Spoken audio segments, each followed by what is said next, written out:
Hey everybody, welcome back to Busy Digging. So today is a little bit different of a video. I'm going to keep it a little bit shorter because I'm just going to be here talking. I've had a couple requests on how do I attack a new permission and be successful. Um, and actually, it's kind of a long answer. It starts with the permission. So when you're going permission hunting, a lot of people have the tendency to go bring their metal detector with them. As soon as they get that yes from the very first place they get a yes from, they make a beeline for it. They go right to the middle of the field and they start circling around thinking they're going to find a bunch of awesome stuff. That's not how I do it. So what I do, I go without my metal detector and I go for hours looking for permissions. I drive all over the place burning up tanks of gas, and I go until I get like 3 or 4 permissions. That way I have stuff to lean back on. I have to make YouTube videos. This is something I'm very serious and passionate about, and I want them to be successful. And in order to do so, you have to have permissions to fall back on. You know, sometimes it takes me 3 days to make one video because I won't put it out unless I know it's going to be interesting or can captivate my audience. And then then you go and then you start at one permission. If you're there for 2 hours and it's not, you're kind of getting that vibe that it's just not going to pan out, you got another one to fall back to. Same thing, another one to fall back to after that. You're going to be successful with multiple permissions. It's going to happen.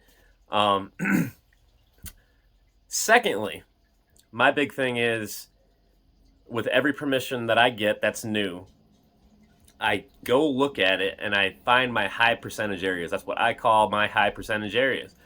Um, Tree lines, those are high percentage areas, especially in a crop farm field. Tree lines would be where they would stage their equipment and wagons and the oxen and stuff like that, or they would take a break along the tree line, because you have to think how they did things back in the 1700s, 1800s. They didn't have air conditioning like we do, so they'd work for 5-6 hours out in the field, sweating their butts off, and they'd go take a break in the shade somewhere, eat their lunch, drink some water, cool off, and then go back to work. So tree lines, they're always a high percentage area. Do 3 or 4 lanes up each tree line, and then the road, I go a little bit farther. There's always a lot more activity along the road. That's just my experience. And beyond that, anything that looks out of place is another high percentage area. So in one of my permissions, for example, there's a gigantic oak tree right in the middle of the field. That is a people attractor. If you right now were out there with your kids and you were just walking through a farm field and you saw that giant oak tree, where would your kids run to? They'd run to that oak tree. What attracts your attention? That oak tree. But what do you think happened back in the 17 or 1800s? They all did stuff under and around that oak tree. And more so back then, because back then, again, they would take breaks under it for shade. It was a shade tree. But beyond that, a big tree like that could have multiple different functions. You could have a wedding ceremony under the tree. You could have picnics, family picnics under the tree. Kids would climb the tree. People were hunters back then. Everybody hunted. They would hang their deer and field dress their deer from the tree. Just multiple different, I could probably think of 50 of them. So that's a high percentage area. Circle it from the base out. That's how I roll. And I go all the way out until I'm way out from underneath the branches. Then I go to my next high percentage area. The next one would be where I'm from, up here in the Northeast. A lot of the fields have boulders. You might see a random boulder out there in the middle of the field. Guess what? That's a people attractor. People have gone to that boulder for hundreds of years. Go to it. Go around it. A lot of people don't have time. They only have one day a week or one day every 2 weeks because they're very busy to go metal detecting. So they get a yes on their permission, and they go, and sometimes they're not that successful. But this is me trying to tell you how to be successful. Your very rare chances you get to go out. Go there and be successful your first trip. Hit your high percentage areas first. When you're done doing that, then section it off into reasonable sections that you can lane out And maybe if it's a bigger field, do like 4 quadrants. One day go hit, I don't know, a 300-foot by 500-foot area and make sure you're overlapping your lanes, and that's going to be a nice day of detecting, and you're not going to miss much. Everybody misses stuff. That's why at the end of us hammering a field, I go through and I like to call them cleanup missions. I go through and I go around and I find that iffy signals that we missed. So that being said, this isn't for you professionals out there. There's people out there way better than me. I understand that. This isn't for you. This is for everybody else that might not understand how to efficiently attack a permission.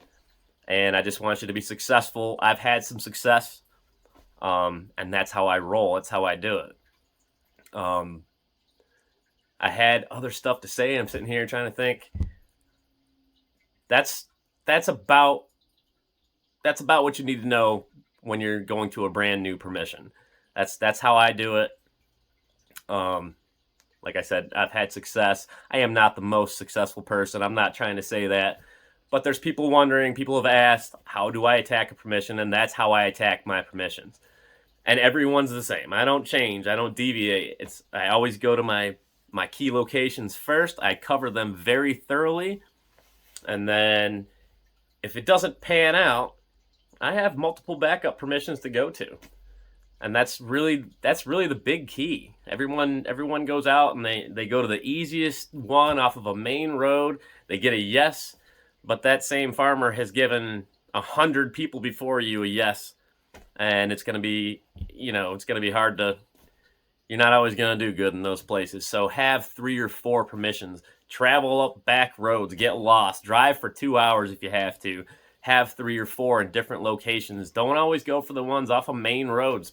Don't go for the easiest ones, because everybody else saw them too.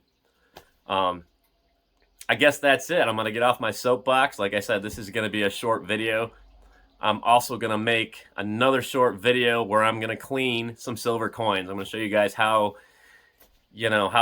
I've cleaned them in the past, the proper way to do it if you want to maintain the monetary value, and then I'm going to actually clean a couple silver coins with a mild abrasive. If you like your coins shiny and you're not planning on selling them, I'm going to make a short video about that too, and I'll post that probably in a couple days. Gives me something to do. I am working on probably one of my last videos that I'm going to get this year actually digging, and that'll be a nice hunt video, but I'm not done with it yet. I'm not satisfied with where it's at yet. I need a couple more goodies in there before I post that one. So with that being said, guys, thank you so much for watching. I hope you got something out of this video. If you've been doing this for 20, 30 years and you know what you're doing, this isn't for you. I mean, I hope you enjoyed it anyways, but it's for everybody else.